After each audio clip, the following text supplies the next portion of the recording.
నమస్తే రమగారు. నమస్తే జయ.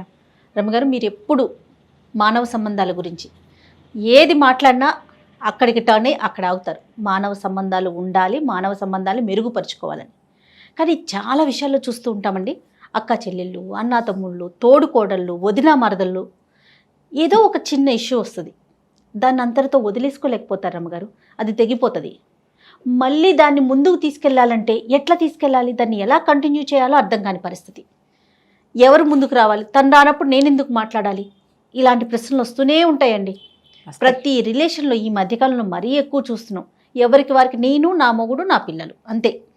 ఇటు ఎవరితో పని లేదు, అటు ఎవరితోనూ పని లేదు. తోబుట్టువులతోనే గొడవలు పడే రోజుల్ని చూస్తూ ఉన్నాం కదా. అవును. ఎట్లా ఇంకా కజిన్స్, తోడు కోడళ్ళు, మరదళ్ళు, ఇవన్నీ తర్వాత సంగతి. నెక్స్ట్ ఇప్పుడు మనుషులు గాలిలాగా ఉండటానికి చూస్తున్నారు జయ. నీరులాగా ఉండాలి. పంచభూతాల్లో గాలి, నీరు ఉన్నాయా? పృథివీ తేజో వాయు ఆకాశాలు. అవునవును. భూమి, అవును. నిప్పు, నీరు, నింగి, ఆకాశం. అదే పోనీ అలాగే ఒకటి పోయింది ఎక్కడో, గాలి. గాలి అసలు ఈ గాలికి సమస్య ఎట్లా ఉంటుంది? గాలి బయటంతా గాలి వేస్తుందా జయ? మనము ఇంట్లోకి వెళ్ళాం, అన్ని తలుపులు వేసేసాం, ఒక కిటికీ తెరిచాం, లోపలికి గాలి రాదు. అవును. గాలికి రెండో వైపు వెళ్ళే అవకాశం ఉంటేనే వస్తుంది కదా. రెండో వైపు వెళ్ళాలి, క్రాస్ వెంటిలేషన్ అంటాం. అవునవును. రెండో పక్కన దారి ఉంటేనే ఈ గాలి లోపలికి వస్తుంది, లేకపోతే రాదు. నేను అలాగే ఉంటాను, వాళ్ళు సరిగ్గా లేరు కాబట్టి నేను సరిగ్గా ఉండను అనే పంధాలోకి ఇప్పుడు వచ్చేసాం. కానీ మనం ఎలా ఉండాలంటే నీరులాగా ఉండాలి. ఎందులో పోస్తే దాని షేప్లోకి వెళ్ళిపోతుంది నీరు. కప్పు అయితే ఇప్పుడు ఒక కుండ ఉంది, కుండ ఖాళీగా ఉందంటాం, అందులో ఏం లేతే కుండ నిండా గాలి ఉందని చెప్తావా నువ్వు? చెప్పం కదా, చెప్పలేం. కుండలో చారెడు నీళ్ళన్నా కుండలో చారెడు నీళ్ళు ఉన్నాయంట, అందులో నీళ్ళు పోస్తే అది కుండెడు నీళ్లు. ఒక గ్లాసులో పోస్తే అవే నీళ్ళని గ్లాసెడ్ నీళ్లు, చెంబెడు నీళ్లు, అంతే కదా. అంతే కదా. నీరు ఎట్లా మారిపోయింది ఇన్ని రకాల షేప్లోకి. అవతల వాళ్ళకి మన పరిస్థితికి అనుగుణంగా మనం మారుతూ ఉండాలి. మారటం మన ధోరణిగా ఉంటేనే ప్రపంచం హాయిగా ఉంటుంది. నీకు అక్క చెల్లెని, అక్కకి నాకు తగాదా వచ్చింది అనుకుందాం, నాకంటే నేనని కాదు ఎవరైనా, నాకు ఆ పరిస్థితి మాత్రం భగవంతుడు ఇవ్వలే, అది పెట్టలేదు ఇప్పటి వరకు. వచ్చినా సార్ట్అవుట్ చేసుకుంటాం, వాదన వచ్చినా కూడా సార్ట్అవుట్ చేసుకోగలిగే తగాదాలే ఉంటాయి ఎప్పుడు. సార్ట్ కాని తగాదాలు జనరల్గా ఇష్యూస్ ఏముంటాయి జయ? ఎవరికైనా ఆస్తి, అది నగలు, బంగారాలు, పెట్టుపోతలు, నువ్వు ముందొచ్చావా నేను ముందొచ్చానా, అమ్మా నాన్నల చూపు, అమ్మా నాన్నల ప్రేమ, లేదా మొగుళ్ళ సంపాదనలు కదా. పెద్ద మంచి సంబంధంలో ఇచ్చారు, ఏ అలవాటు లేని వాడికి ఇచ్చారు అక్కని, అలవాట్లు ఉన్నవాడికి ఇచ్చారు చెల్లిని, ఇంకా అప్పుడు కుదరలే. ఇలాంటి వాటి మీద, లేదా దానికి అన్ని మంచి, దాని ఇష్టారాజ్యంగా అయింది, నాకైతే మీ కంట్రోల్లో అయింది, ఇలాంటి వాటి మీదే పోట్ల జనరల్ ఇష్యూస్ అక్క చెల్లెళ్లలో ఇవి వస్తాయి. అన్నదమ్ముల్లో ఆస్తి, చదువు, లేదా అక్క చెల్లెల్లో కూడా ఇవి వస్తున్నాయి. ఇప్పుడు చదువు, నన్ను బాగా చదివించలేదు, వాడిని బాగా చదివించారు, నాతో పని చేయించారు, వాడిని చదివించారు, వాడి ఇష్టారాజ్యం, నేనేమో ఈ ఇంట్లోనే ఇరుక్కుపోయాను, ఇలా ఉంటాయి. వీటితోటే కొట్టుకుంటాం. అవును, నిజమే. అలాగనే అన్నదమ్ములు అక్క చెల్లెలు ఒకళ్ళనొకళ్ళు వదిలేసుకుంటే కష్టం కాదు మరి. ఇప్పుడు నువ్వు ఇది చేస్తావు, మీ అక్కయ్యతోటో మీ చెల్లితోటో మనం ఒకళ్ళని చేస్తాం, ఎవరో ఒకళ్ళు, వాళ్ళ అక్కతో పనికిరాదు. నీకు 2 పిల్లలు ఉన్నారు, నీ పిల్లలు వాళ్ళిద్దరు సరిగ్గా ఉంటారా?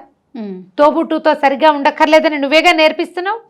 నువ్వు సరిగ్గా ఉండు, నీ పిల్లలిద్దరిని కలిసి ఉండమని ఉండమని ఎలా జరుగుతుంది? ఎలా కుదురుతుంది? పోనీ కాదు, నీకు ఒక్కతే పిల్ల, అది ఎవరితో కలిసి ఉండక్కర్లేదు, దాని ఇష్టారాజ్యంగా ఉంటుంది. ప్రపంచంతో అయినా కలిసి ఉండాలి కదండి, లోకంతో కలిసి ఉండాలి, కంపెనీతో కలిసి ఉండాలి. రేపు పొద్దున మొగుడో ఎవరో వస్తారు తోడు, వాళ్ళతో కలిసి ఉండాలి.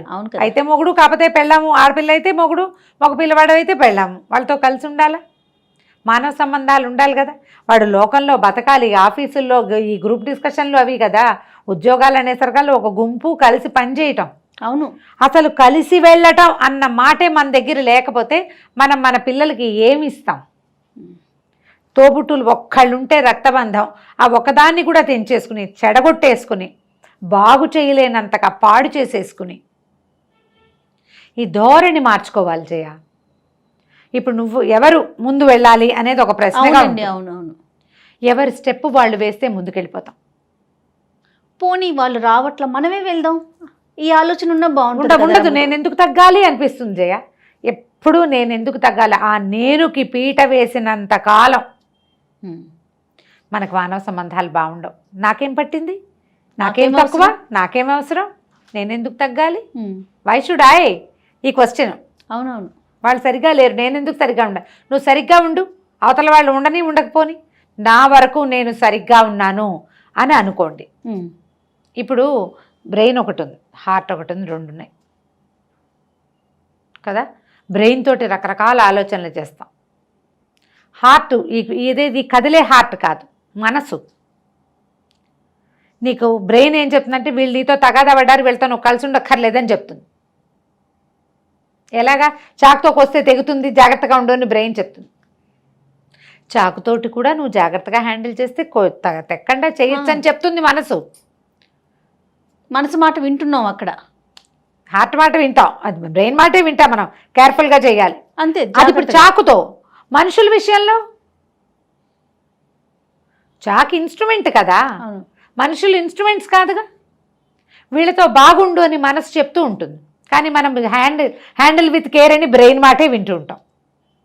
మనసు మాట మనం వినకపోతే ఏమవుతుందో తెలుసా, తోబుట్టువులతో సంబంధ బాంధవ్యాలు లేని వాళ్ళకి అనారోగ్యాలు వచ్చేస్తాయి జయ. స్ట్రెస్ ఫీల్ అవుతారు, ఒంటరితనం లోపల సబ్కాన్షియస్లో బాధిస్తూ ఉంటుంది. వాళ్ళు గ్రహిస్తారండి? గ్రహించరు, మొండి. మీ బ్రెయినే పనిచేస్తుంది కదా, నేను ఎందుకు తగ్గాలి, అప్పుడు అలా చేస్తుంది, ఇప్పుడు ఇలా చేస్తుంది, వాళ్ళు అలా చేస్తారు, ఇలా చేశారు, మా అమ్మ కంటే ముందు ఇదే చేసేసింది, అన్ని లాగేసుకుంది, పెట్టలేదు. అన్నదమ్ముల్లో కూడా ఉంటుంది కదా. అయ్యో భయంకరంగా ఉంటుంది వాళ్ళకి, మరి సిబ్లింగ్ రైవల్రీ విపరీతంగా ఉంటుంది. ఏదో ఒక దశలో దీన్ని దాటాలి. దాటండి, చాలా సమస్యలు తీరిపోతాయి. దీనికి ఒక చిన్న కథ చెప్తాను జయ.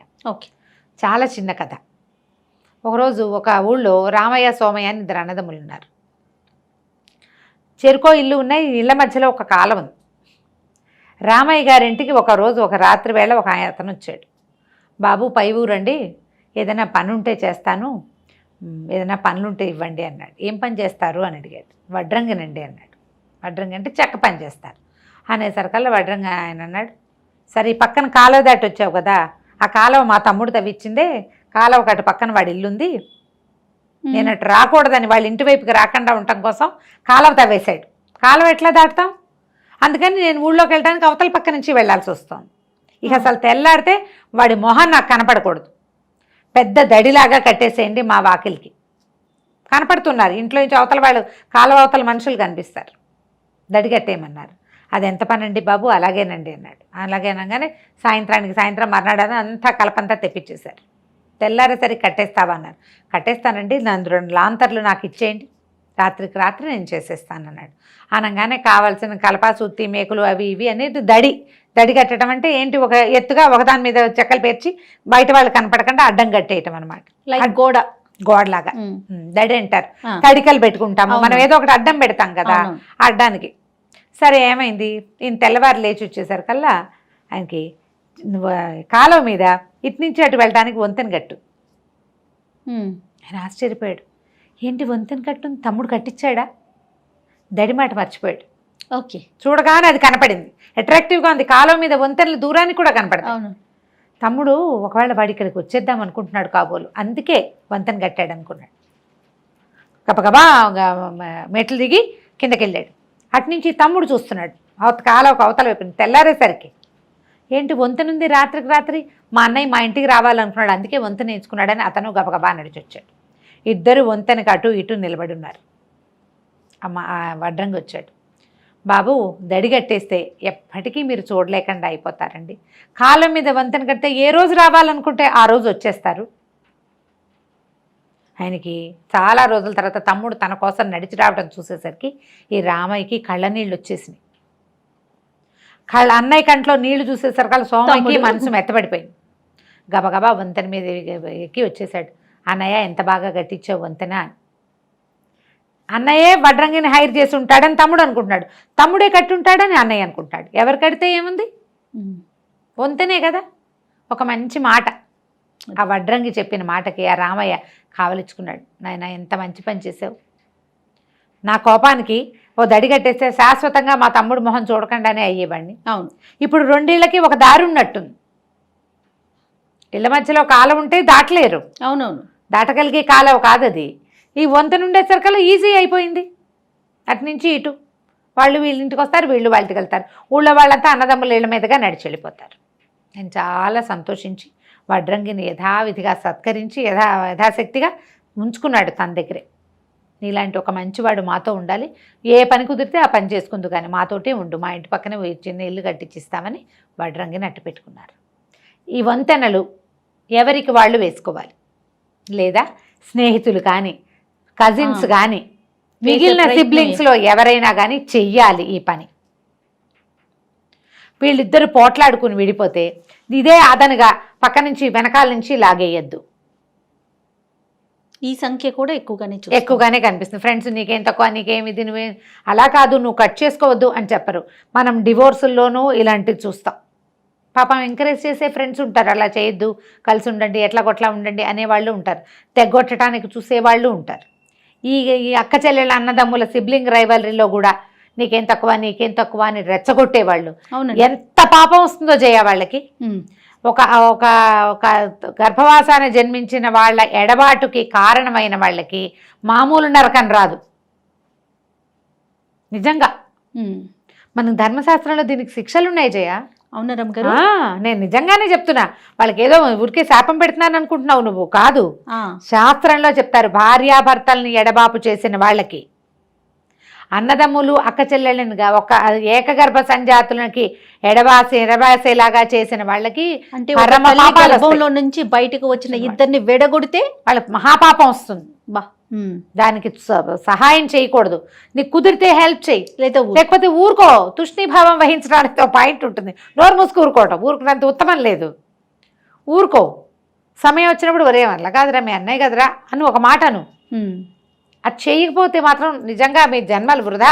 స్నేహితుడైన వాడు ఇంకెందుకు పనికొస్తాడు మంచి మాట చెప్పపోతే? అవునవును, నిజంగా దాకా కూడా కాదు రమ్మగారు, కజిన్సే మన ఇంట్లో వాళ్ళే చేస్తారు ఆ తెలివిగల పనులు అలాంటివి.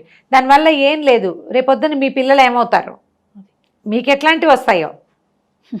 ఒట్టిగా సగాదాలు పెట్టే వాళ్ళు కూడా కొంతమంది కనపడతారు కదా, ఇక్కడ మాట అక్కడ మాట ఇక్కడ చెప్తూ ఉంటారు. ఎందుకో చెప్తారు అట్లా. ఏమొస్తుందో వాళ్ళకి సంతోషం మనకు తెలియదు. అవును, అసలు మాట దాచరు. ఈ మాట ఇక్కడ చెప్తే ఈ ప్రాబ్లం వస్తుందేమో అని అనుకోరు. ఒకవేళ తగాదా అయినా అన్నదమ్ములు కలిసి ఉండండి అని చెప్పాలి. ఫోన్లే ఆస్తి తగాదాలు సరే, మొహాలు చూసుకోకుండా చేయటం ఎందుకు? వాళ్ళ ఇంట్లో శుభకార్యానికి నువ్వు వెళ్ళకపోతే ఎట్లా బాబాయివి అని చెప్పాలి. అట్లా చెప్పరండి, ఈ చెప్పని వాళ్ళకి పాపం.